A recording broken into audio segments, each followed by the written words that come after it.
Okay, next one to the front.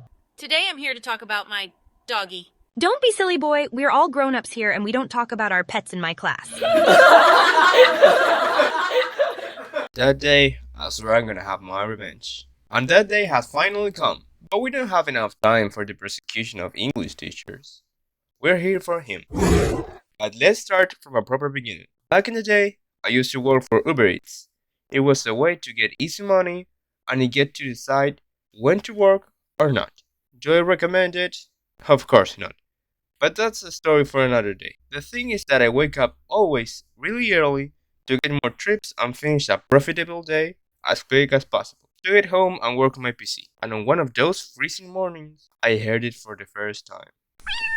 That day I wasn't prepared to take the shit off anybody. But that single meow just entered into my soul and I just couldn't get it off of me. It was a little kitty in a cold 6 a.m. morning on a box calling for whoever was there. And of course, alone. I knew my family doesn't like pets, but I did it anyway. It got the best of me that day. I decided to name it Juliet, after a cool character I saw in a Wakfu movie.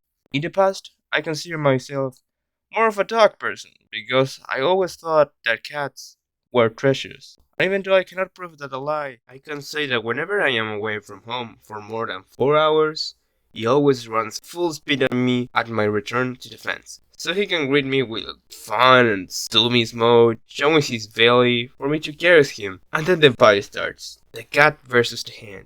And don't even get me started. When he was a kitten, I couldn't get him out of me. Because he was always following me, everywhere. At the time, I had a special sweat hoodie that I always wore. Because it was important to me. And turns out that inside of it, there was some kind of woolly fur that he always loved to drop his paws on. Thus, he acquired the habit of basically living in my belly. And considering he was small, it never was an issue for me because I spent 24 hours working in front of my computer. So there's not much movement for him to worry about. But I never thought that this would become a problem until the day I took him to the vet for the first time. That day, I learned that cats don't like to travel in traffic inside boxes with no light. In the bed, I learned that she was actually a he, so I named him Houdini, because no matter how much I call him, he's always already at my feet, like it's magic. They also warned me about castration, but the issue that day was getting home. I didn't want to repeat the whole screaming situation again, so I bought him a collar, put the cat into the coat, and walked all the way home with one bike in my hand, an Uber Eats box bag at my back, a cat in my belly, and a lot of nasty ass sweat. And the biggest sun heat you will ever know. And I do not know why my city is full of the most boring assholes, the most progressive, crazy women you can ever imagine. Can't even look at them. Otherwise, you better got in your pocket that get out of jail free card from Monopoly. But this time, this was actually a good thing.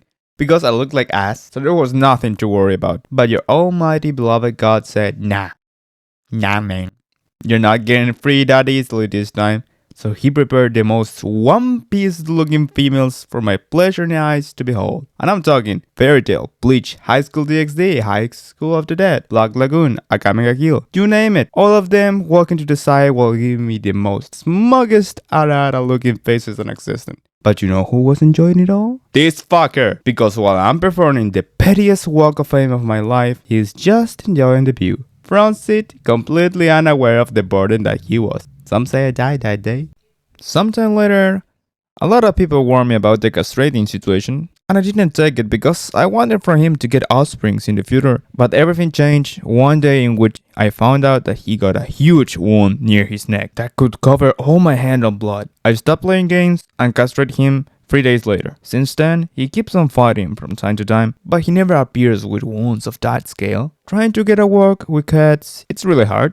But not impossible. Once I lost him for 3 days in the countryside. I found him just in time, so I always put on his collar when getting out home. One of the cool things of having a cat is that when you have a bad day or nobody cares about you, I can rest in the hill that is back at the houses, and he always reads the situation and rests with me, cuddling and purring. They are really good at reducing stress. You should try having one sometime. But enough cursiness. Let me show you what having a cat really looks like. Kitten! 豪華滅却